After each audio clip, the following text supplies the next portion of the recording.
Alright, so hello everyone and welcome back to Yasmin Sayyad Official. In today's lecture, we are going to start with a major topic that is AIDS. ठीक है, ये disease का आप लोग को एक separate topic क्यों दिया गया है? बिकॉज ये अभी की जनरेशन्स में बहुत ज्यादा कॉमन हो गई है. ये स्टार्ट हुई थी in the year 1981.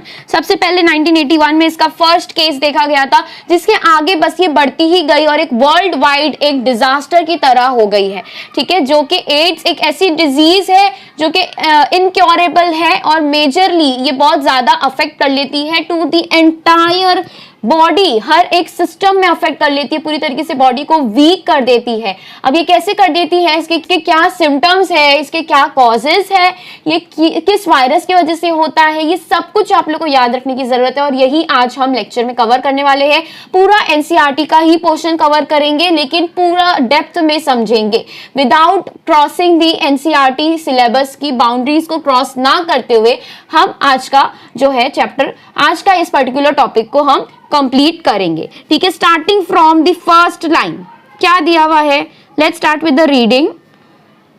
Okay, starting from the first part, AIDS. The word AIDS stands for, इसका एक एड्स क्या है, एक एब्रीविएशन है. इसका फुल फॉर्म क्या है, एक्वायर्ड इम्यूनोडेफिशिएंसी सिंड्रोम. अब इसे क्यों ऐसा कहा गया है, फर्स्ट लाइन ही मैं एक्सप्लेन करती हूँ. एक्वायर्ड क्यों कहा गया है, क्योंकि ये इन लाइफ एक्वायर्ड होती है. ठीक है, लाइफ में एक्वायर्ड होती है, इन लाइफ.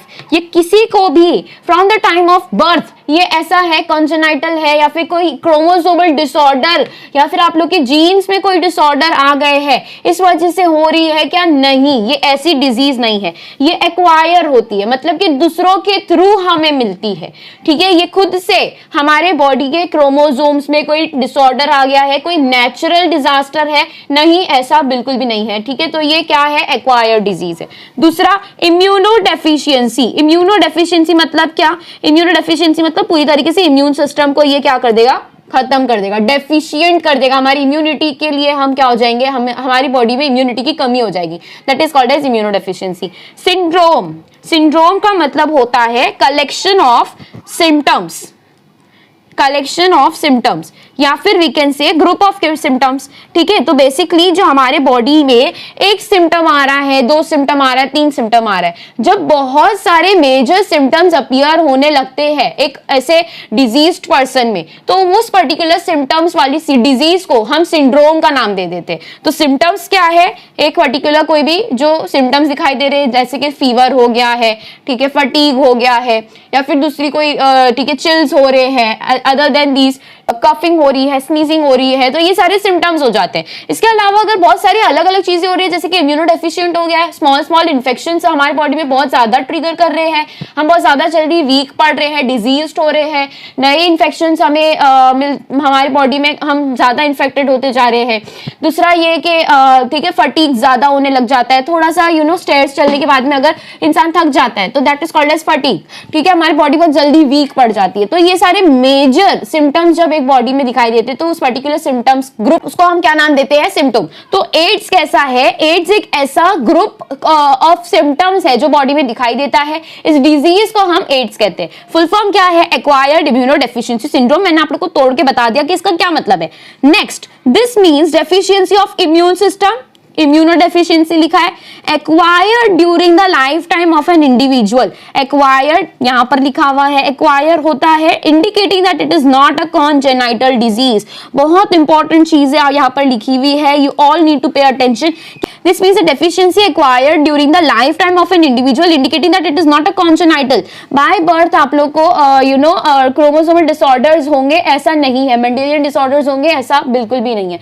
तो ये कब होता है, ये तब होता है, बहुत सारे इसके कॉजेस है. ठीक है, जब तो मदर में एचआईवी वायरस प्रेजेंट होगा, एचआईवी प्रेजेंट होगा, अगर वो वायरस एड्स कॉजिंग वायरस अगर प्रेजेंट होगा तो वो प्लासेंटा के थ्रू बेबी को भी इन्फेक्ट कर सकता है. ये एक रीजन है, लेकिन इसे कॉन्जेनाइटल नहीं कहा जाएगा. कॉन्जेनाइटल का मतलब होता है जो आपके क्रोमोसोम्स में डिसऑर्डर होंगे. ठीक है, वो क्रोमोसोमल डिसऑर्डर्स में टर्नर सिंड्रोम है, क्लाइनफेल्टर सिंड्रोम है और we have this Down syndrome. ठीक है, तो syndrome means a group of symptoms.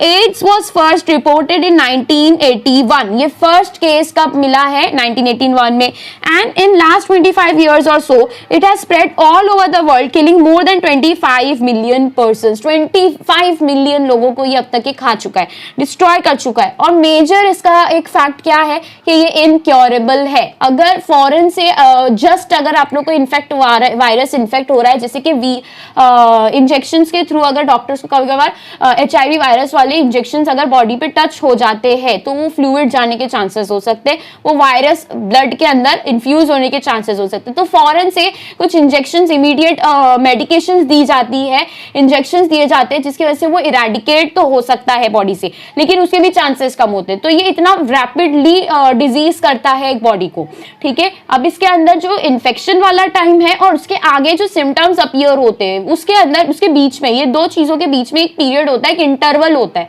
या तो 2 दिन बाद सिम्टम्स अपीयर हो रहे हैं, कुछ डिजीजेस में 1 महीने के बाद हो रहे हैं, कुछ 1 हफ्ते के बाद में हो रहे हैं, कुछ डिजीजेस 4-6 महीने ले लेती है, या फिर उससे ज्यादा 4-6 साल, 4-6 साल 10 साल ले सकती है। तो ये पर्टिकुलर इंटरवल जो आप लोग का इन्फेक्शन हो रहा है और उसके बाद में जब आप सिम्टम्स अकर हो रहे हैं आपके बॉडी में, उस पर्टिकुलर इंटरवल, ये पूरे टाइम के बीच में जो आप लोग का टाइम गुजर रहा है, इस पीरियड को हम कहते हैं इंक्यूबेशन पीरियड, ठीक है। यहां तक समझ आया? ये आप लोग को सिर्फ बेसिक एक हिस्ट्री आप लोग को पता होनी चाहिए कि एड्स फर्स्ट डिस्कवर होता है 1981 में। उसके पहले एड्स नाम की कोई बीमारी नहीं थी। उसके आगे लास्ट 25 ईयर्स में बहुत रैपिडली ग्रो हो गया है, वर्ल्ड वाइड एक डिजीज हो गई है। दूसरा, it has spread all over the world killing more than 25 million persons. अब इसके आगे क्या दिया है? Let's begin with the next paragraph. AIDS is caused by human immunodeficiency virus, जिसको हम क्या कहते हैं? HIV कहते हैं, ह्यूमन इम्यूनोडेफिशिएंसी वायरस। ऐसा वायरस जो पूरी तरीके से ह्यूमन सिस्टम ही डिस्ट्रॉय कर दे, ह्यूमन, ठीक है, इम्यून सिस्टम ही डिस्ट्रॉय कर दे ह्यूमंस का, ऐसे वायरस को हम क्या कहते हैं? HIV। अब member of a group of virus, ठीक है, ग्रुप ऑफ वायरसेस है, ठीक है, जिसको हमने क्या नाम दिया है? रेट्रोवायरस।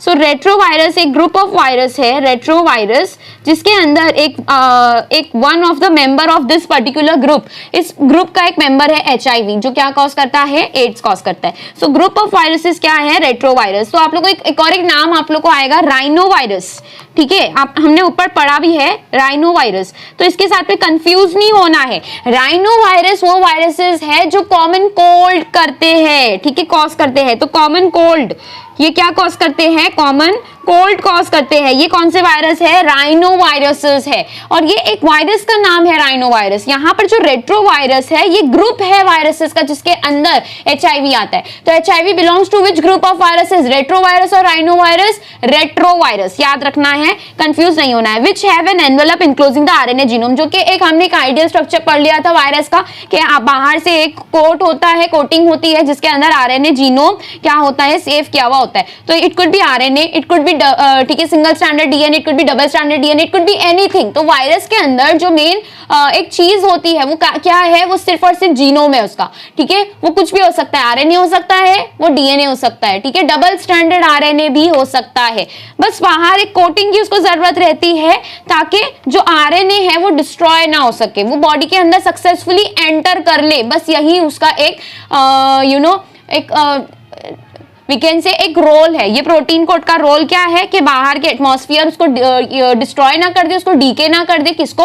RNA जीनोम, जो इन्फेक्शियस मटेरियल इसके अंदर प्रेजेंट है उसको डिस्ट्रॉय ना कर दे, इसलिए खाली प्रोटीन कोड बाहर प्रेजेंट होता है। तो यहाँ पर वही लिखा है, which have an envelope enclosing the RNA genome. ये हमने एनवेलप, ये पूरा स्ट्रक्चर हमने वो बायोलॉजिकल क्लासिफिकेशन के लास्ट टॉपिक में, जहाँ पे हमने वायरस, वायरॉइड्स, ट्रायंस और लाइकेंस पढ़े, उसके अंदर हमने पढ़ा है पूरा इसका स्ट्रक्चर। वहां जाके आप समझ सकते हो कि बाहर की तरफ एक प्रोटीन कोड होगा इस तरीके से, जो क्या करता है? इसको प्रोटेक्ट करता है, किसको? इसके अंदर जो RNA जीनोम प्रेजेंट है, RNA और DNA, ठीक है। ये सब किस में आते हैं? अब HIV एक ऐसा ही वायरस है जिसके पास में क्या प्रेजेंट है? खुद का एनवेलप प्रेजेंट है, जिसके अंदर क्या होता है? RNA होता है। ये कौन सा RNA होता है? सिंगल स्ट्रैंडेड RNA होगा, ssRNA।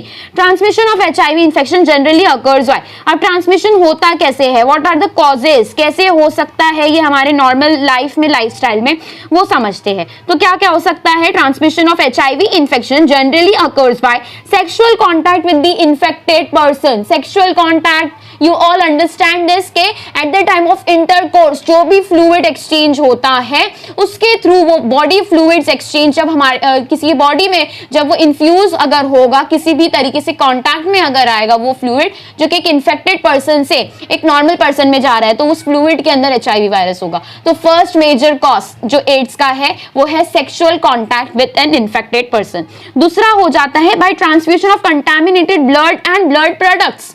जैसे कि डॉक्टर्स के लिए क्या होता है, नर्सेज है, डॉक्टर्स है, जब वो इंजेक्ट कर रहे हैं या फिर खून when they take out blood for testing, ठीक है, टेस्टिंग के लिए जब ब्लड लेते हैं तभी हो सकता है कि वो जो ब्लड का जो नीडल है वो उनके स्किन में प्रिक हो जाए, ठीक है, उनको चुभ जाए। तो बेसिकली ये हो क्या रहा है, उनके जो ऊपर का एपिडर्मिस है, जो हमारी स्किन के ऊपर का एपिडर्मिस प्रेजेंट है, उसको वो चीरते हुए ब्लड के अंदर तो टच हुआ रहेगा। जस्ट बिलो दिस एपिडर्मिस हमारे क्या प्रेजेंट होता है, ब्लड प्रेजेंट होता है।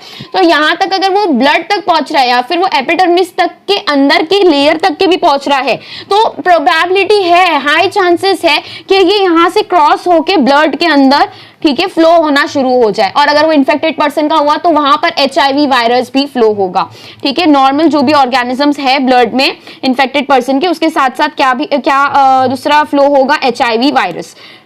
ये चीज कहाँ होती है, अगर कोई डॉक्टर है उस केस में होगा, ठीक है, डॉक्टर है, नर्सेज है, उस केसेस में ब्लड लेते हैं टेस्टिंग के लिए, वो टाइम पे हो सकता है। इंजेक्शन देते हैं, कुछ इन्फ्यूज करना है, ठीक है, ग्लूकोज वगैरह चढ़ाना है, तो वो टाइम पे नीडल अगर प्रिक कर जाती है उस टाइम पर होगा, ठीक है। By transfusion of contaminated blood and blood products, कौन से टाइम पर होता है, transfusion of contaminated blood and blood products. Blood related products के साथ अगर कंटामिनेट हो रहा है, हमारी बॉडी में ट्रांसफ्यूजन हो रहा है, जैसे कि एक केस हो जाता है। दूसरा केस क्या है कि ऐसे केसेस में जहां पर रिपीटेड ब्लड ट्रांसफ्यूजन की जरूरत होती है, मतलब वहां ऐसे पेशेंट्स, ऐसे विक्टिम्स जिनके बॉडी में ब्लड बन नहीं रहा है कोई भी रीजन से, it can be many reasons, जिसकी वजह से किसी भी डिजीज पर्सन को, किसी भी इंसान को बार बार ब्लड ट्रांसफ्यूजन की जरूरत पड़ सकती है। वो मंथली या फिर इन 2 मंथ 3 मंथ वो जाते हैं ब्लड ट्रांसफ्यूजन के लिए।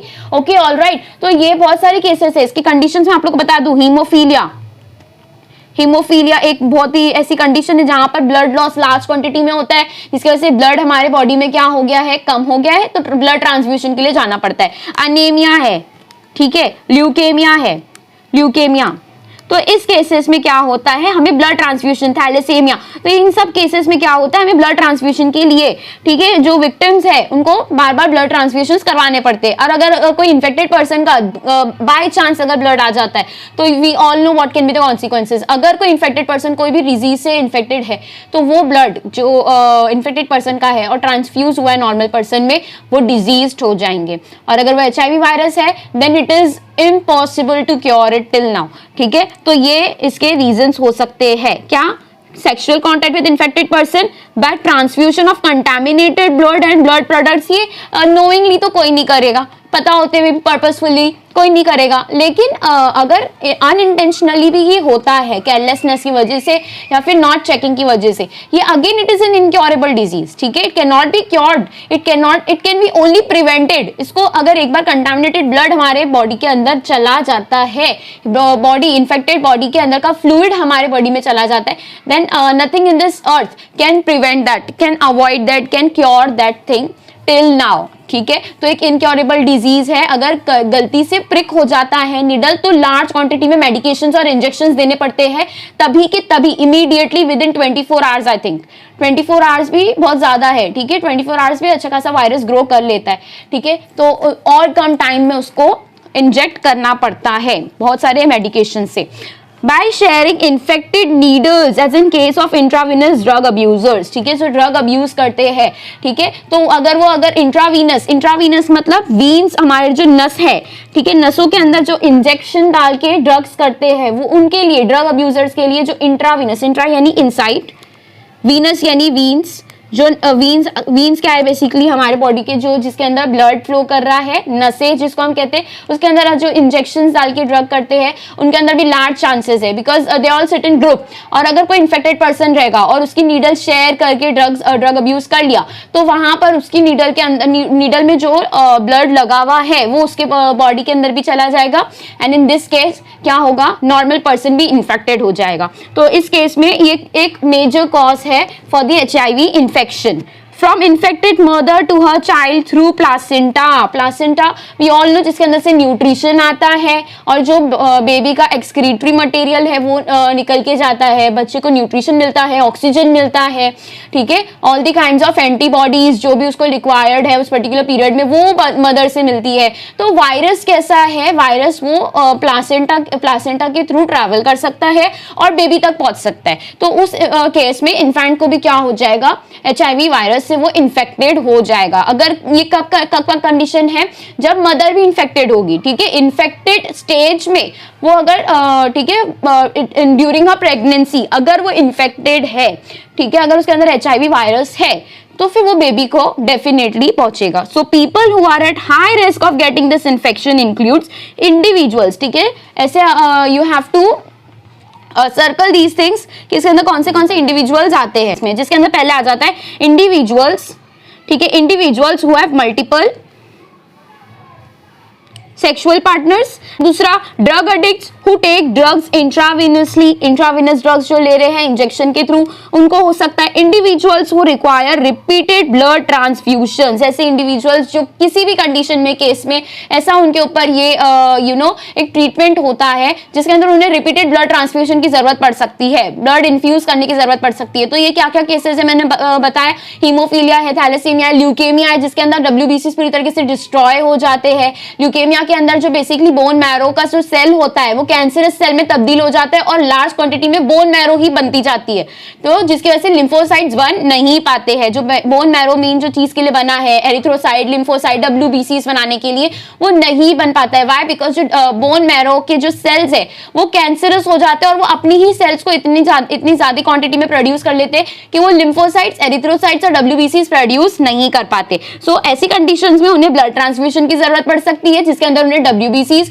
Antibodies and in fact the blood erythrocytes की भी रिक्वायरमेंट हो सकती है। And children born to an HIV infected mother, क्यों ऐसा लिखा है? बिकॉज प्लासेंटा के थ्रू इन्फेक्शन होता है, अभी जस्ट हमने पढ़ लिया। Do you know when do people need repeated blood transfusion? इसका आंसर मैंने बताया, thalassaemia, haemophilia, anaemia, leukaemia. Halt करके याद रख लो। Find out and make a list of such conditions. ये 4 कंडीशन से आप लोग याद रख लोगे, सो दिस इज इनफ। ये सब आप लोग को टेक्स्ट बुक में आई थिंक सो दिया हुआ है।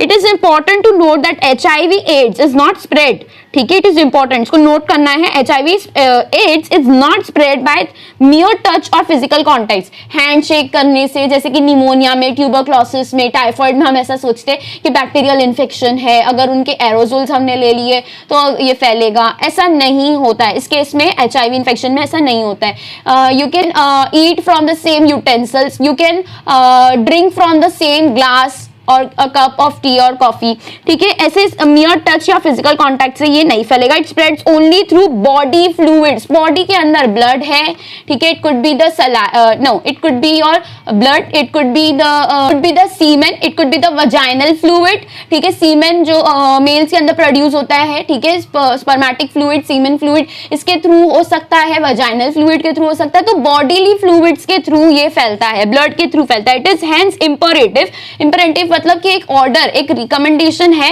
कि for the physical and psychological wellbeing, ठीक है, जो इन्फेक्टेड पर्सन है, डिजीज पर्सन है, उसके साइकोलॉजिकली वो ऑलरेडी काफी एंजाइटी और डिप्रेस स्टेट में होगा। कोई भी इंसान को अगर ये पता चले कि उसे एक इनक्योरेबल डिजीज हुई है और इसके सिम्टम्स इतने ज्यादा है कि पूरी बॉडी के इम्यून सिस्टम को डिस्ट्रॉय कर सकते हैं and they are going to die very soon, तो वो ऑलरेडी एक साइकोलॉजिकल डिप्रेशन से गुजरता है, ठीक है, ऑलरेडी वो सफर कर रहा होता है। तो वो टाइम पे उसके साथ में ये ट्रीटमेंट देना, that infected persons are not isolated, उनको आइसोलेट कर देना, उनके साथ में डिस्टेंस मेंटेन कर लेना, we can not touch you, we can not eat from your plate, we can not eat from your dish. तो ये सारे क्या है, ये एक अनएथिकल थिंग हो जाती है, ठीक है, इमोरल थिंग हो जाती है. सो वी गेट रिकमेंडेड, ठीक है, हमें ये ऑर्डर है, हमें ये समझना चाहिए, we need to understand that this is not, this disease does not spread just by near touch.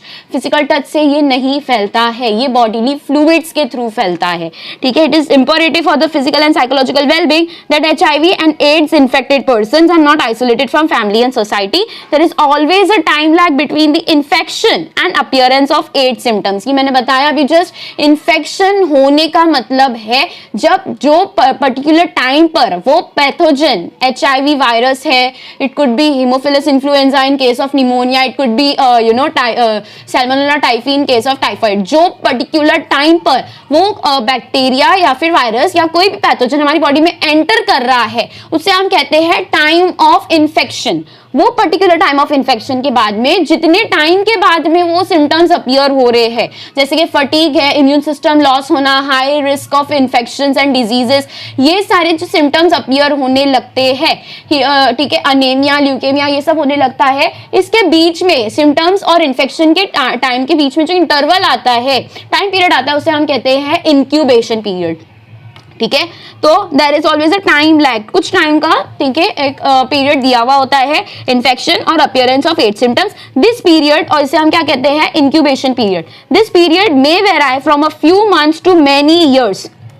It can vary few months, ठीक है, 6-7 महीने में, 4-5 महीने में ही अकर होने लग गए हैं सिम्टम्स, या फिर टू मेनी ईयर्स, मतलब यूजुअली 5 to 10 ईयर्स ये लेते हैं for the symptoms to become apparent, ठीक है. यहाँ तक समझ आ गया. ये हो गया कि कैसे क्या क्या कॉजेज हो सकते हैं और कौन से विक्टिम्स है जो हाई रिस्क पर है, हाई चांसेस पर है for getting infected with HIV. तो अगर आप इनमें से कोई भी हो, then you need to take care of your self more and you need to be alert more. You need to get alert more, ठीक है. Next we have after getting into the body of the person. अब इसका यहाँ पर क्या दिया है, mode of infection, या फिर वी कैन से एक तरीके से जर्नी दी हुई है यहाँ पर कि ये कैसे, वी कैन से मैकेनिज्म.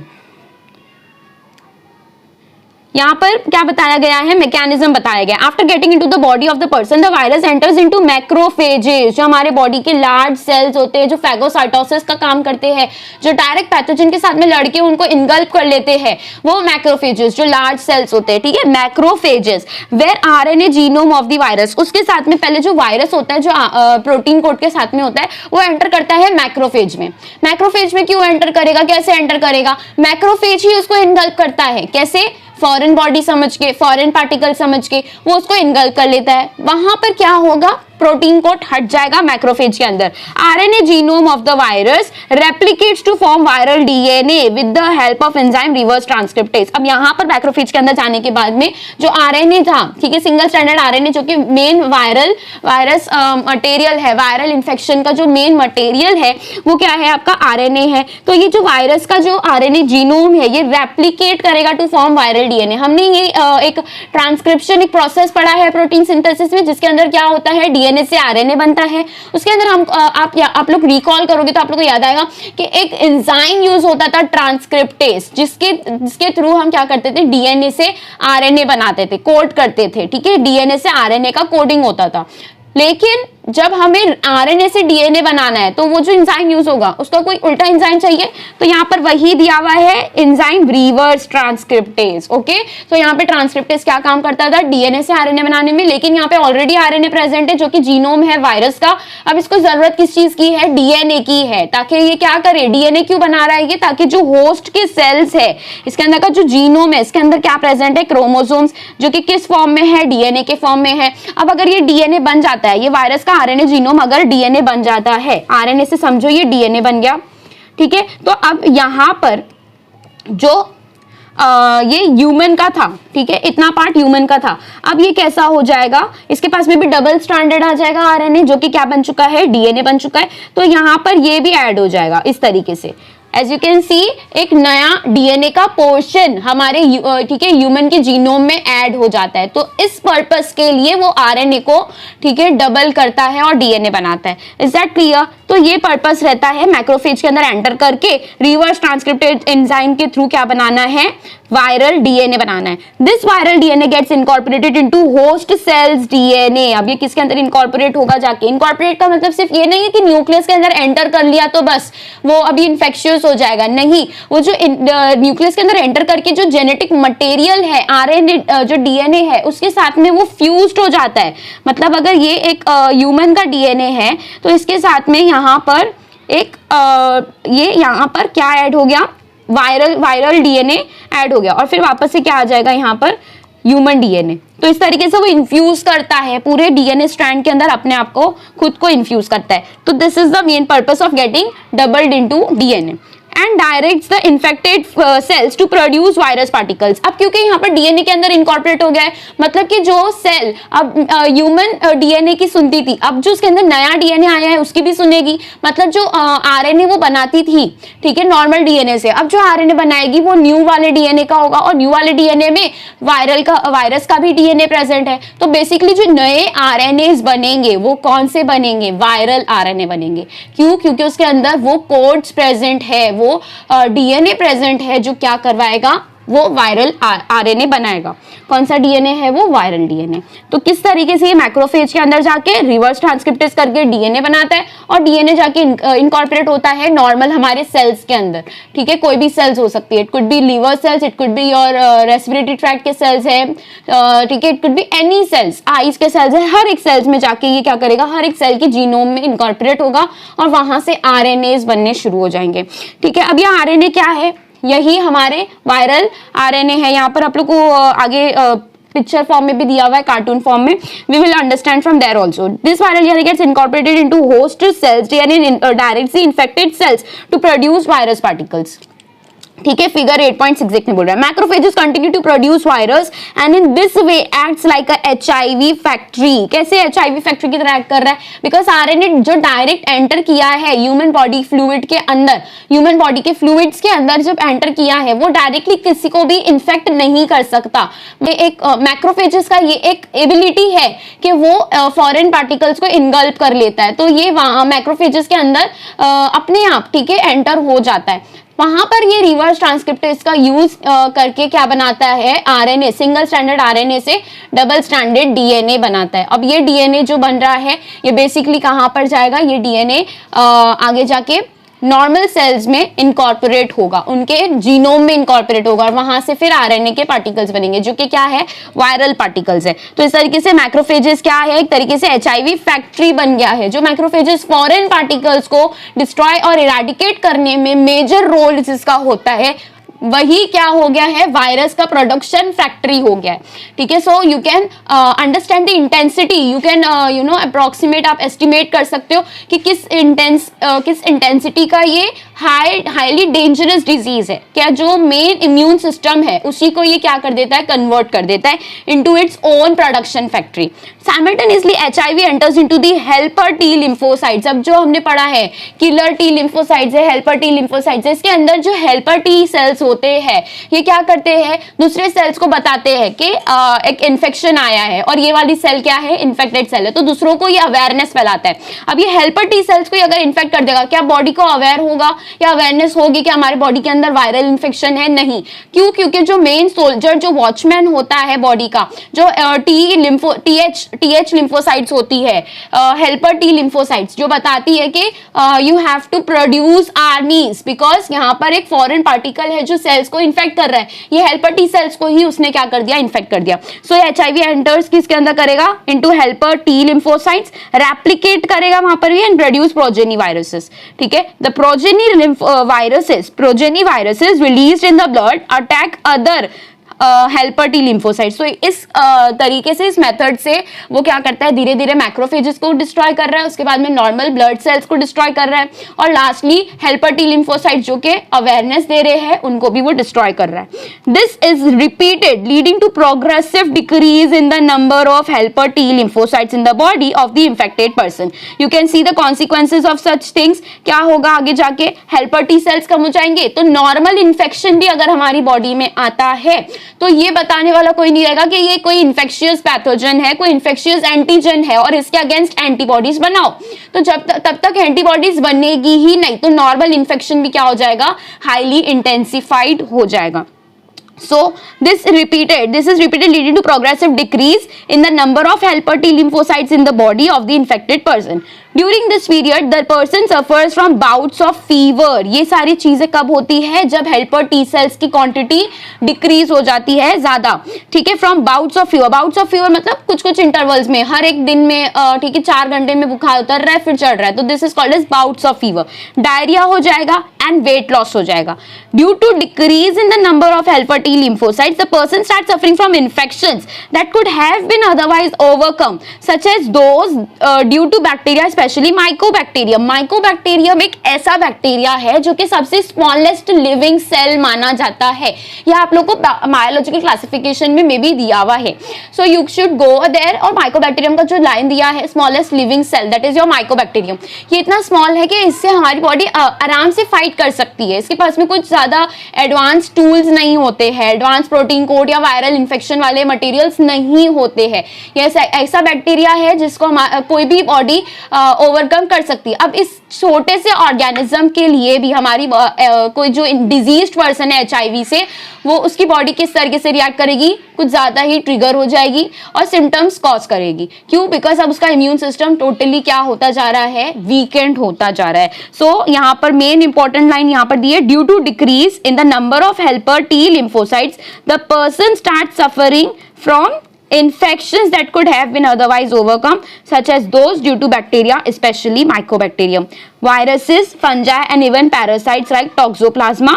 ये अगेन ये जो पैरासाइट्स है टॉक्सोप्लाज्मा, इससे भी हमारी बॉडी ओवरकम कर सकती है नॉर्मली, अगर इम्यून सिस्टम एवरेज या अबाव एवरेज है। अगर बिलो एवरेज है, कम वीकेंड हो गया है, देन ये छोटे से इन्फेक्शंस भी हमारी बॉडी को ट्रिगर कर देते हैं, इन्फेक्टेड कर देते हैं। तो ये कब हो रहा है, HIV में हो रहा है। So you can see how rapidly ये धीरे धीरे ये बॉडी को डिस्ट्रॉय करता जा रहा है, ठीक है। हर एक सिस्टम को, मेन जो हमारा इम्यून सिस्टम है, जो हमारी बॉडी को हेल्दी रखता है, जिसकी वजह से हमारे बाकी सारे सिस्टम्स सही से काम करेंगे, वही सिस्टम को, ये जो रूट सिस्टम है, उसी को ये डिस्ट्रॉय कर देता है। The patient becomes so immunodeficient that he और she is unable to protect himself और herself against these infections. A widely used diagnostic test for AIDS is ELISA. ELISA is the test, ठीक है। अब ये test आप लोग को नाम याद रखना है, ELISA किसके लिए होता है वो आप लोग को याद रखना है। क्या है ये? Enzyme linked immunosorbent assay. ऐसे का क्या मतलब होता है? Test. Assay in biology means test, alright. Enzyme linked, हम एंजाइम्स के थ्रू, ठीक है, इम्यूनोसॉर्बेंट, इम्यून सिस्टम को टेस्ट करते हैं, एंजाइम के थ्रू होता है ये। You don't have to read और लर्न और study more about this test. आप लोग को सिर्फ यही क्वेश्चन आएगा, अगर आया तो सिर्फ यही क्वेश्चन आएगा ELISA पे कि ELISA किस चीज के लिए है, या फिर ये आएगा कि एड्स का जो टेस्ट है, डायग्नोस्टिक टेस्ट है, उसका नाम क्या है, या फिर उसका फुल फॉर्म भी आ सकता है अगर आया भी तो, ठीक है। What is the full form? Enzyme linked immunosorbent assay. ऐसे का मतलब मैंने बता दिया, test. Treatment of AIDS with anti retroviral drugs. हमारे अंदर जो HIV इन्फेक्टेड पर्सन होते हैं उसके अंदर कौन सा वायरस है? HIV है। वो कौन से ग्रुप ऑफ वायरसेस को बिलोंग करता है? रेट्रोवायरसेस।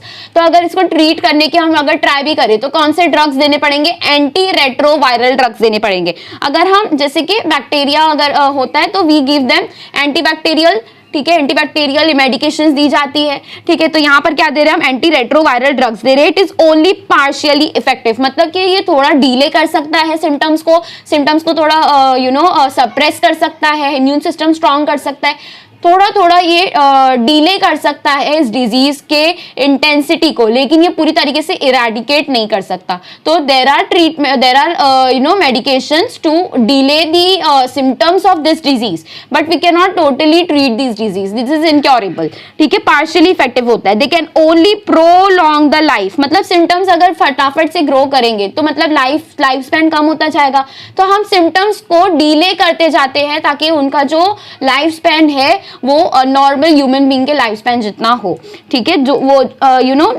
जल्दी डेथ ना हो, but can not prevent death which is inevitable. Inevitable क्यों लिखा है? बिकॉज डेथ इज इनएविटेबल, कोई भी इससे अपने आप को छुड़ा के भाग नहीं सकता। इनएविटेबल मतलब unescapable, nobody can escape from that. लेकिन बस इतना फर्क होता है कि एड्स के अंदर जो एड्स के जो विक्टिम्स, जो पेशेंट्स होते हैं, उनमें क्या हो जाते हैं, सिम्टम्स ज्यादा कर हो जाते हैं, इम्यून सिस्टम ज्यादा डिस्ट्रॉय हो जाते हैं, जिसकी वजह से जो लाइफ स्पैन है कम हो जाता है। अगर 60 में डेथ होती है, 70s 80s में होती है, तो वो 30-40 में हो जाएगी। This is the main disadvantage of this disease, that it is incurable and it shortens the lifespan of a diseased person. अब prevention, since there is no cure of this disease, तो क्या एक अपने पास में ठीक है रास्ता बचता है?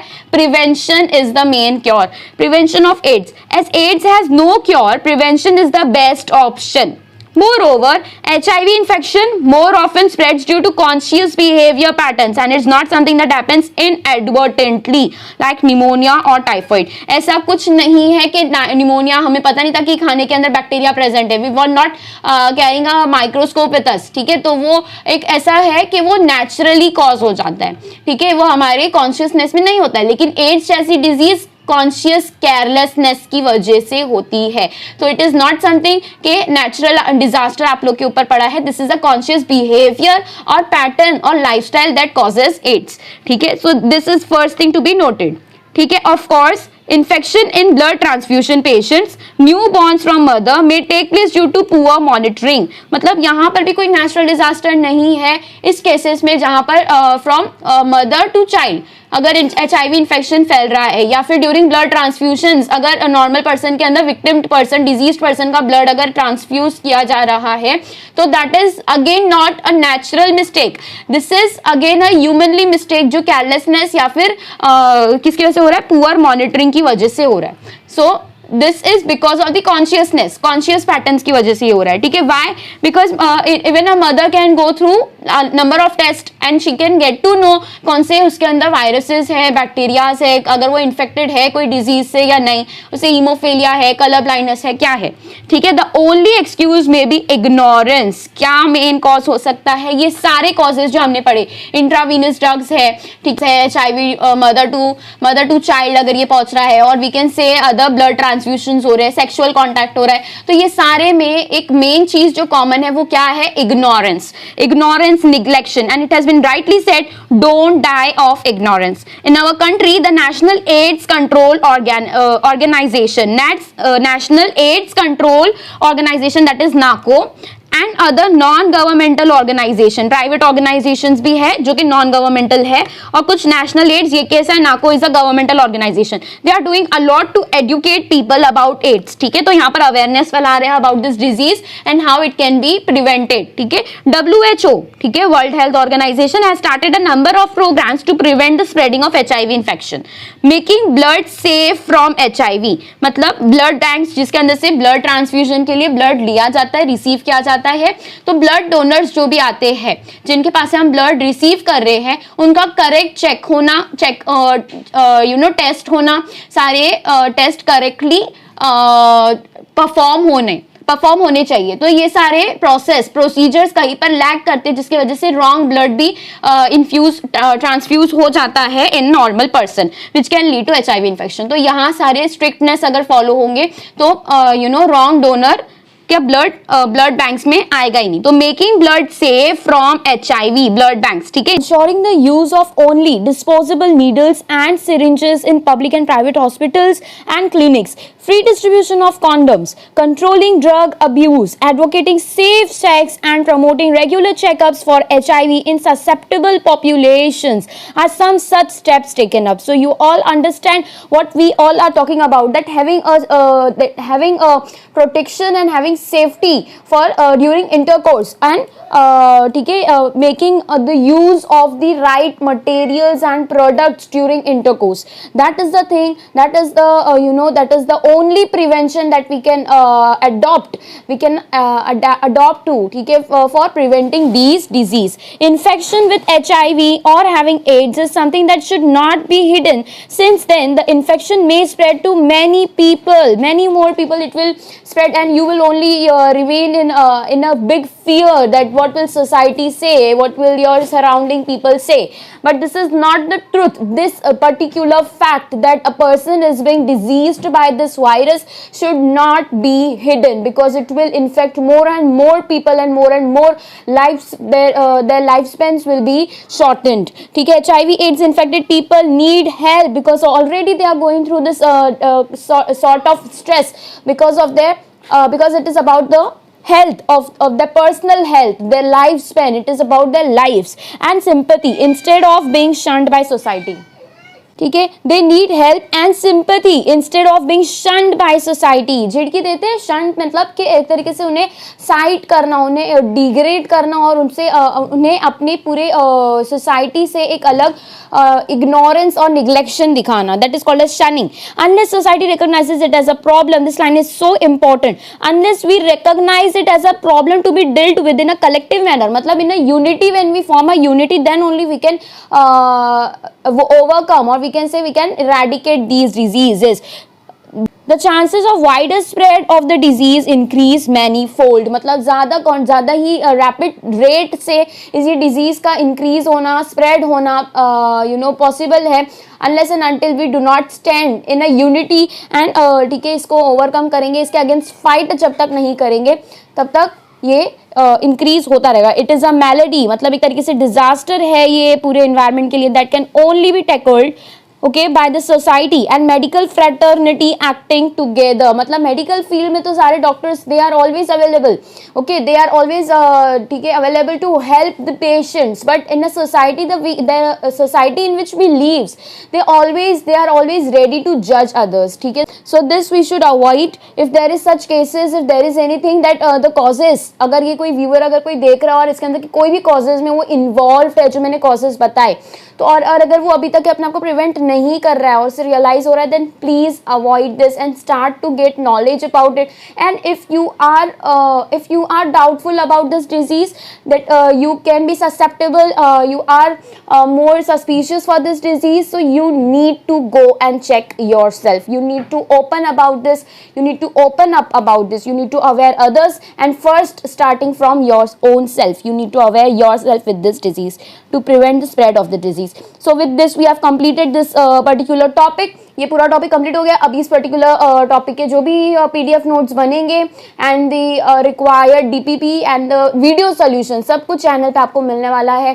पीडीएफ के लिए और डीपीपी प्रैक्टिस क्वेश्चंस के लिए you can join to the Telegram channel, link in the description, it is given over there. You can join that channel. वहाँ पर मैं सारे प्रैक्टिस क्वेश्चंस के पीडीएफ फॉर्मेट में अपलोड करूँगी. प्लीज़ उसे सॉल्व कीजिए, उसके वीडियो सॉल्यूशंस यूट्यूब पर से, मेरे चैनल पर से देखकर अपने आप को सेल्फ एनालिसिस कीजिए. मैंने एनसीईआरटी के अंदर से लाइंस देख के बनाए हैं, ठीक है, इसके अंदर से आपके कितने रॉन्ग आ रहे हैं, कितने करेक्ट आ रहे हैं और कहाँ पर आप रॉन्ग जा रहे हो. मैं मोस्ट इंपॉर्टेंटली पीवाईक्यूज भी ऐड करने वाली हूँ और खुद से जो मैंने फॉर्म किए हैं, स्टेट किए हैं, वो सारे एमसीक्यूज भी मैं डेफिनेटली उसके अंदर अपलोड करूँगी. So with this we have completed a major topic AIDS. Sub topic था ये. इसके आगे नेक्स्ट टॉपिक शुरू होगा कैंसर, जो कि बहुत ज़्यादा इंपॉर्टेंट है. अगर आप एड्स पढ़ रहे हो, कैंसर नहीं पढ़ रहे हो, तो मतलब आपकी 50% बना है और 50% नहीं बना है, बिकॉज ये दो टॉपिक से क्वेश्चंस आते ही है. तो आगे का 50% आपको कंप्लीट करना है कैंसर के लिए. आप लोग को नेक्स्ट वीडियो डेफिनेटली देखना चाहिए, ठीक है. सो पढ़ते रहिए. Till then goodbye. Okay wait, good bye.